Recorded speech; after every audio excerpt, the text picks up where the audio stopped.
Hello friends, जैसा कि आप जानते हैं कि इनकम टैक्स की साइट पर अब आप ITR फाइल कर सकते हैं।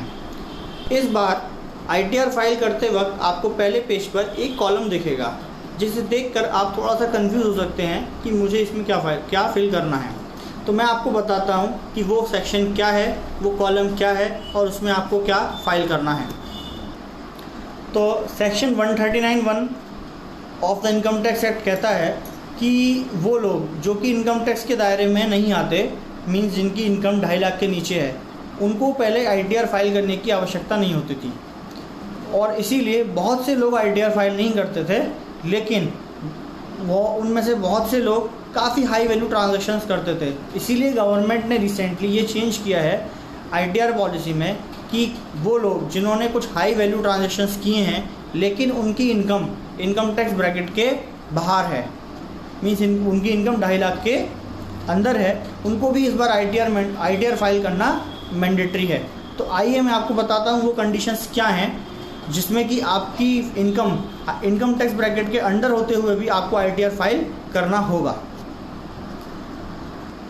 तो इनमें पहले व्यक्ति वो हैं अगर किसी व्यक्ति ने अपने जितने भी करंट अकाउंट्स किसी भी बैंक में या किसी फाइनेंशियल इंस्टीट्यूशन में हैं, उन सारे करंट अकाउंट्स में एक बार में या मल्टीपल टाइम्स में 1 करोड़ रुपये से ज़्यादा जमा किया है, तो वो सारे लोग सेक्शन 139(1) एक्ट में इस बार आ जाएंगे।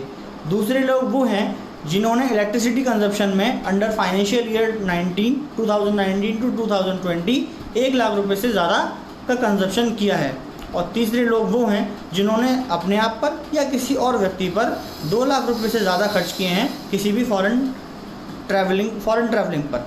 तो ये 3 तरह के लोग जो कि अगर इनकी इनकम टैक्स ब्रैकेट के अंदर है, लेकिन अगर इन्होंने ऐसा कुछ भी किया है, मतलब तीनों क्वेश्चन में से अगर उनका आंसर यस है किसी भी एक क्वेश्चन में, तो वो under section 139(1) of income tax act इस बार आएंगे और उनके लिए ITR फाइल करना मैंडेटरी है। बाकी के जो लोग, तो इसमें यस किसे करना है और नो किसे करना है, मैंने जैसा आपको बताया कि अगर आपके तीनों क्वेश्चंस में से किसी का भी आंसर यस है तो आप इनकम टैक्स की साइट पर जो उसमें यस और नो पूछा जाएगा आपसे, उसमें आपको यस करना है और फिर आपसे उन तीनों क्वेश्चन के बारे में डिटेल मांगा जाएगा। लेकिन अगर आपने उन तीनों क्राइटेरिया में आप नहीं आते तो आप सिंपली उसको नो कर देंगे, जिससे तीनों क्वेश्चंस डिसेबल्ड हो जाएंगे और आप जैसा अपना इनकम टैक्स फाइल पहले करते थे वैसा का वैसा बिल्कुल आपको करना है। तो आइए मैं आपको वो इनकम टैक्स साइट का पेज दिखाता हूँ जहाँ पर ये आपको क्वेश्चन मिलेगा। तो देखिए, जैसा कि आप देख सकते हैं यहाँ पे आपसे पूछा जा रहा है, are you filling return of income under 7th provision to section 139(1) but otherwise not required to furnish return of income, this one. और यहाँ पर आपको फिल करना है ये यस या नो। यस वो लोग करेंगे जिन्होंने 1 लाख रुपए से ज़्यादा इलेक्ट्रिसिटी पर खर्च किया है, या फिर 2 लाख रुपए से ज़्यादा फॉरेन ट्रैवलिंग पर खर्च किया है, या फिर अपने करंट अकाउंट में 1 करोड़ रुपए से ज़्यादा जमा किए हैं।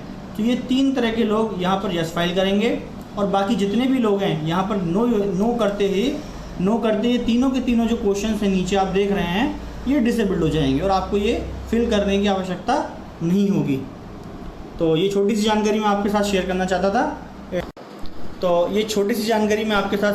चाहता था। और इसके अलावा अगर आपको कोई भी क्वेरी हो इनकम टैक्स फिलिंग के रिगार्डिंग, तो आप नीचे कमेंट सेक्शन में लिख सकते हैं। I will reply to it. Thank you very much.